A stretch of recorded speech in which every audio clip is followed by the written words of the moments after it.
Hello, everyone. Welcome to New Gen Politics. So, Trump wants to cut military spending by 50%, and he also wants Russia and China to follow our lead and do the exact same thing. He actually talked about meeting with these two presidents to discuss this very topic, and this is what he had to say about it. So, when we straighten it all out, then I want to have one of the first meetings I want to have is with President Xi of China, President Putin of Russia, and I want to say, let's cut our military budget in half. And we can do that. And I think we'll be able to do it. So this is actually a pretty good idea. He wants to take that money and use it to invest in the economies of the country to better the lives of the people in those countries. I think that's great. I think most people on both sides of the aisle agree that military spending is way over bloated and frankly unnecessary. Now, he made it seem like they're already kind of in agreement on this, and I think that's probably true. I think they probably both see the advantages of doing this. There may be some conditions that need to be met for both of them. Obviously, he said after this, everything that's going on in the world stage is wrapped up. So after the Ukraine war is ended, and we see the consequences of that, what Russia takes from the negotiating table, so whether they get more land or whatnot, which is kind of the intended purpose is to get more land, create a bigger buffer against NATO. And speaking of NATO, that might be one of Russia's conditions is that the U.S. pull out of NATO or we disband NATO or something, because Russia is creating a military apparatus to directly confront NATO. Not because they want to fight NATO, but it seems that NATO wants to fight them. Russia has been made the enemy of the West for a long time, and NATO really seems keen on doing some sort of preemptive strike on Russia. They're so afraid of Russia that they want to do something against them. It seems pretty clear that tensions are high between the West and Russia, and so hence the whole Ukraine war thing was for Putin to feel more comfortable about the buffer zone by saying no NATO country on our border. Ukraine was supposed to be neutral. We don't want them in NATO. That's 100% going to be part of the deal is Ukraine never goes in NATO. And that would also be, very clear language for this sort of reduction in military spending for Russia is going to say like, no, Ukraine and NATO, don't even talk about it. So that's going to be clear.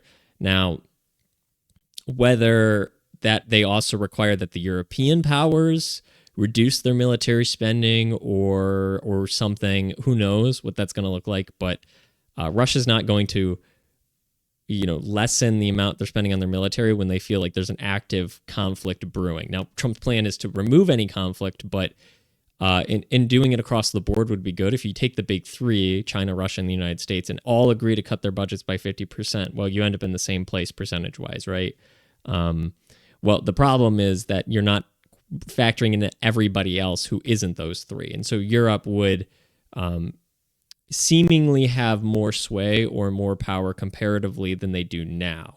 And that would be a concern for Russia. Now, China, on the other hand, really, really, really wants Taiwan.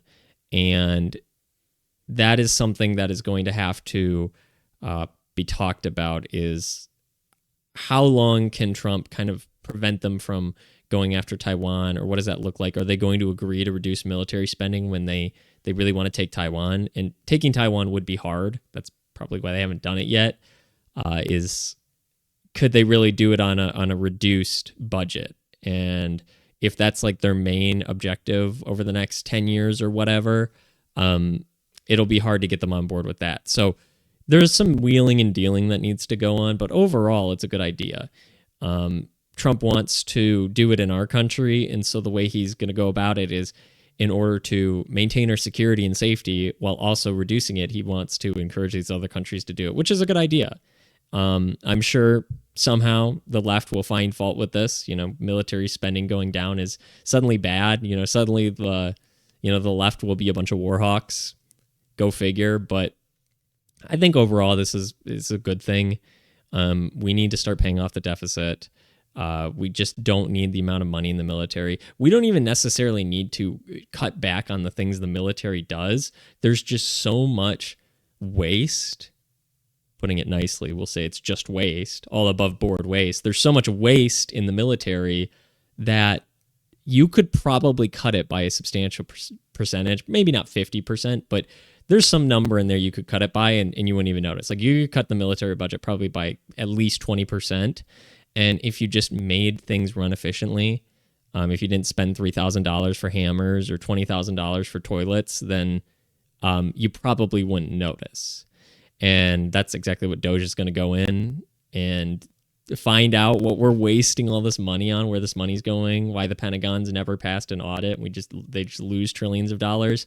If we just didn't lose trillions of dollars and then also didn't waste a lot of stuff that we don't need to, we could already cut the money there. But then also to actively reduce the budget as well would be, kind of the cherry on top. So it's a good plan. I think it's good. I think the American people are really concerned about spending in general.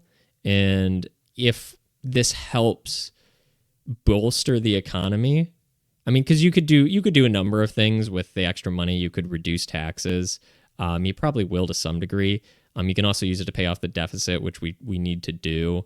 You could put it in other areas. There's a lot of stuff we can do with free capital, liquid capital, essentially. But those conversations can happen after we actually have the money to spend, right? What are we going to spend it on now? And I think most American people can agree on that we would like more money to actually have a say with, to be able to spend on a more reasonable basis than just having it evaporate somewhere or be totally wasted to fund the military industrial complex. Now, obviously, that's going to be a major concern is the pushback from that. But I think this is going to happen. I think this summit is going to happen. Maybe not 50%, maybe 20% to start. He wants to hit 50%. That'd be amazing. Russia and China, I think, will come around. I don't think it's off the table. I think if they meet certain expectations, it's more likely to happen and certain guarantees. But I could definitely see this happening this year is a full-on agreement by the big three to reduce military spending by 50%. And along with that, there's other things that you can talk about. Denuclearizing was something Trump wants to do. Maybe making some new treaties, some really looking at how we're organizing ourselves on the world stage in relation to these other countries that are growing in power and influence, Russia and China. All that's to come, but this would be a great step in the right direction, especially for the American people, putting Americans first. So I'd love to see it. Anything else that happens like this is just, it's so interesting. Trump has ideas that are outside the box, whether they happen or not. At least he's thinking outside the box a little bit. At least he can, say, hey, why don't we cut spending and actually follow through on it? What a novel concept. So I look forward to more stuff like this. If you like the video, like, share, subscribe.